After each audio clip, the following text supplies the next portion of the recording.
Olá, amados irmãos, graça e paz da parte do Senhor Jesus. Aqui quem está falando é o pastor Augusto César, da Igreja Presbiteriana de Jerusalém, na cidade de Aracaju. Hoje nós vamos dar início aos nossos estudos devocionais e vamos trabalhar o texto da carta de Paulo aos Coríntios, primeira carta de Paulo aos Coríntios, capítulo 1, do versículo 1 ao 3. Eu gostaria de que você acompanhasse essa leitura, para depois dela estarmos orando, falando com o nosso Deus. Assim diz o texto sagrado: Paulo, chamado pela vontade de Deus para ser apóstolo de Jesus Cristo, e o irmão Sóstenes, a igreja de Deus que está em Corinto, aos santificados em Cristo Jesus, chamados para ser santos, com todos os que em todo lugar invocam o nome de nosso Senhor Jesus Cristo, Senhor deles e nosso. Graça a vós outros e paz da parte de Deus, nosso Pai, e do Senhor Jesus Cristo. Amém. Vamos orar?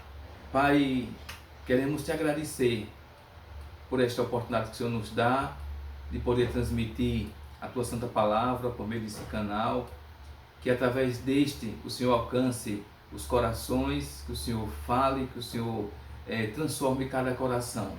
Venha o Senhor, pelo seu poder, gerar edificação em cada um de nós. Damos graças ao Senhor pela tua palavra, que é poderosa e que tem o poder de transformar a nossa vida. Transforma, molda a nossa vida segundo a sua vontade, por meio da sua palavra. Em nome de Jesus, nós te damos graças pelo teu amor, graças pelo teu perdão, graças pela tua justiça, graças pelo teu favor. O Senhor é bom em todo o tempo. Toda honra, glória e louvor ao teu nome, em Cristo Jesus. Amém. Amados irmãos, essa é uma oportunidade ímpar para todos nós. Deus nos dá essa oportunidade de fazer uso desse canal para que a palavra dele chegue ao meu e ao seu coração. Que através deste canal muitas pessoas possam estar ouvindo. Então, para isso eu te convido que você compartilhe esse vídeo com muitas outras pessoas para que elas sejam também edificadas. Hoje, como acabamos de falar, vamos estar compartilhando dos princípios da palavra de Deus nessa primeira carta de Paulo aos Coríntios. Essa carta que é muito proveitosa, que é muito útil, que é muito importante para a nossa edificação. E aqui eu vou estar mencionando, destacando alguns princípios que ela apresenta nessa saudação. Como nós bem sabemos, era um costume de Paulo, ele saudar a igreja para quem ele escrevia, ou melhor, saudar a igreja para quem ele escrevia. E nessa saudação, que muitas das vezes não damos nem tanta importância à saudação, já pulamos, já queremos saber o que é que ele está falando em continuidade na sua carta. A saudação, ela é muito importante, porque ela vai apresentar princípios elementares, princípios importantíssimos para a nossa vida. Eu gostaria de destacar o primeiro princípio dessa palavra do texto sagrado, é sobre o que Paulo trata aqui no tocante à vocação, o chamado de Deus para a vida dele. Observe o que é que ele diz: chamado pela vontade de Deus para ser apóstolo de Jesus Cristo. Então ele vai destacar aqui esse chamado, que ele foi chamado pela vontade de Deus para ser apóstolo exclusivo de Jesus Cristo, para servir a Jesus Cristo. Que coisa importante. Então a gente vê Paulo fazendo questão de falar para a igreja de Coríntios que ele foi chamado pela vontade de Deus. Então isso fica bem claro, que a vontade de Paulo, ela está bem colocada de lado. Ele não fez questão de colocar sua vontade como se estivesse se autodenominando, se auto-intitulando apóstolo, mas claro e evidente que foi um grande problema que ele enfrentou na igreja de Coríntios, porque a igreja de Coríntios não aceitava o apostolado de Paulo. Mas ele vai iniciar essa carta dizendo: eu fui chamado pela vontade de Deus. Eu fui chamado porque Deus quis que eu fosse apóstolo. Quem é que não conhece a história de Paulo como Saulo, como perseguidor da igreja, e em caminho de Damasco, o Senhor aparece para ele e diz: Saulo, Saulo, por que me persegues? E dali começa o ministério apostólico de Saulo de Tarso, onde Deus diz assim: agora você vai saber o que é sofrer pelo meu nome. Então Deus deixou bem claro que foi a vontade dele estabelecida no coração de Paulo para que ele fosse apóstolo de Jesus Cristo. Isso fica também claro em todas as cartas que ele escreve. Ele vai se apresentar como servo, como apóstolo de Jesus Cristo. Então isso é importante, porque a gente vai ver no testemunho de Paulo que em todo o seu ministério, em todas as cartas, Paulo sempre deixou isso bem claro, que ele preferia fazer a vontade de Deus. Ele estava pronto a fazer a vontade de Deus. Ele estava pronto a fazer aquilo que Deus queria que ele fizesse. Paulo nunca revelou, nunca mostrou que ele queria que fosse a coisa feita pela vontade de Deus. Então ele exerceu o ministério debaixo da égide de Deus. Paulo, ele fez o que Deus queria que ele fizesse, ainda que sofrendo, ainda que passando por risco de morte, ainda que sendo perseguido, ainda que sendo criticado, ainda que sendo julgado, ainda que sendo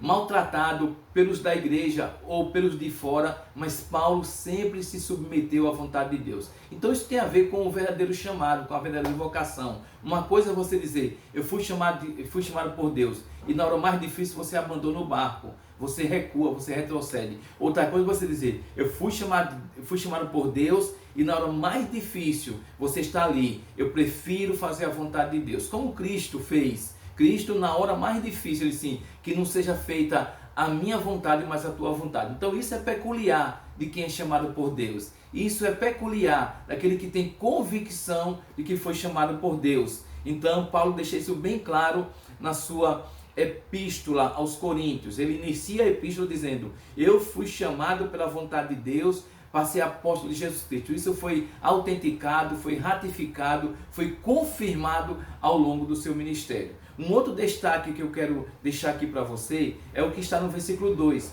A igreja de Deus que está em Corinto. Deus plantou a igreja por meio de Paulo na cidade de Corinto. Então isso fica claro, o grande desafio para a igreja. Deus não plantou a igreja num lugar fácil. Deus não plantou a igreja num lugar em que não houvesse para essa igreja a perseguição, a dificuldade, os obstáculos, as adversidades. Não, Deus plantou a igreja num lugar muito difícil. Corinto era uma cidade cosmopolita, portuária, uma cidade por onde muita gente passava. É uma cidade de muita idolatria, muita prostituição, uma cidade terrível. E foi ali que Deus plantou. Então Deus não escolheu um lugar fácil, onde todo mundo fosse crente, onde não houvesse problema, onde não houvesse prostituição, idolatria, onde não houvesse desafios, onde não houvesse, de fato, aquilo que a igreja devia encarar como um chamado para a vida dela. Então Deus plantou a igreja na cidade de Corinto. E quem era a cidade de Corinto? Tudo isso que foi acabado de falar, uma cidade muito difícil pela sua cultura, pelos seus valores, por aquilo que ela pensava, uma cosmovisão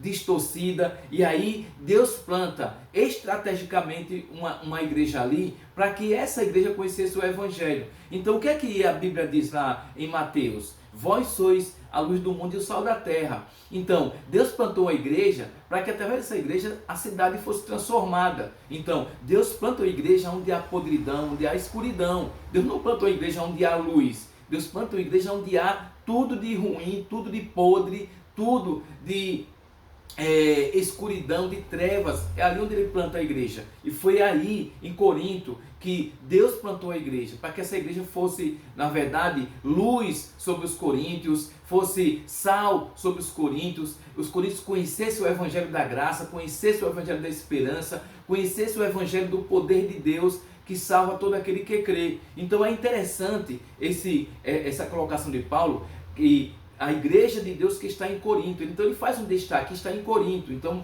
quem é Corinto? Então basta que a gente procure saber quem é Corinto, uma cidade onde existia de fato uma fama, né, das mil prostitutas no templo de Afrodite. E aí a gente passa a entender por que Deus plantou a igreja na cidade de Corinto. E aí ele vai dar continuidade aqui no versículo 2. Aos santificados em Cristo Jesus, chamaram para ser santos. Então olha onde é que Deus coloca a igreja, na cidade de Corinto. E dentro dessa cidade ele coloca os santificados. Então são dois termos aqui interessantes, santificados e santos. Santificados é aquilo que Deus opera no coração do crente. é uma exclusividade de Deus. Só Deus pode operar isso no coração. É Deus chamando o povo para Ele, é Deus chamando o povo para a presença dEle, para que esse povo sirva a vontade de Deus, que está claro aqui, que é servir a vontade de Deus em Corinto. Então, quando Deus santifica, que é o que acontece antes do mundo existir, dentro da ordem da salvação, nós temos a regeneração, a conversão, a justificação e a santificação. E tudo isso foi planejado por Deus antes do mundo existir. E aí nós temos aqui, claro, aos santificados em Cristo, uma obra de Deus por meio do Espírito Santo no coração do crente, no coração da igreja. E o outro termo é para ser santos. Então, santos significa aquilo que tem a ver com o que a gente vai fazer diante de Deus. É a nossa responsabilidade. Então, Deus santifica e o crente vive a santidade. Que a santidade que o crente vive é uma resposta à obra da santificação de Deus no coração desse crente. Então, esse cristão, ele foi chamado. Então, observe, como Paulo foi chamado pela vontade de Deus, aí que o Paulo vai falar, chamado para ser santos. Por que esse cristão é chamado para ser santo? Porque ele foi santificado por Deus. Então fica aí registrado na sua mente que o termo santificado é aquilo que Deus opera no coração do crente, é aquilo que só Deus pode fazer, e o chamado para ser santo é aquilo que o crente tem que fazer mediante a sua responsabilidade. E o ser santo tem a ver com ser semelhante a Cristo, ser o imitador de Cristo. Então o grande desafio da igreja na cidade de Corinto era ser representante de Cristo, ser semelhante a Cristo, ser igual a Cristo na cidade de Corinto, para que a cidade de Corinto fosse transformada por aquilo que ali haver de diferente nesses cristãos, como temos lá na igreja de Atos. A igreja está colocada naquele contexto e as pessoas olham para a igreja e vê Cristo na vida da igreja. Então assim seria também em relação à igreja que está plantada em Corinto. Então os cristãos deveriam ser santos. Depois a gente vai explicar melhor essa questão do ser santos. Ao longo de toda a carta a gente vai ver aí como Paulo ele explica. E a sequência aqui que chamados para ser santos, com todos os que em todo lugar invocam o nome do nosso Senhor Jesus Cristo, o Senhor deles e nosso. Então, além dessas pessoas que foram chamadas para ser santos, ela também, juntamente com outras pessoas que invocavam o nome do Senhor, eram também chamadas para o mesmo desafio de servir ao Senhor. Então, além de Corinto, existiam tantos outros cristãos em outras partes do mundo que também tinham o mesmo chamado, que também tinham o mesmo desafio de, como igreja plantada, fazer a vontade de Deus para alcançar os perdidos, para alcançar aqueles que ainda estavam em trevas e numa vida de podridão. Que Deus, na verdade, nos abençoe nessa palavra introdutória, e depois daremos a sequência aí em o nome do Senhor Jesus. Que Deus te abençoe e te guarde, que Deus fale no seu coração e que Deus, na verdade, fortaleça a sua vida espiritual.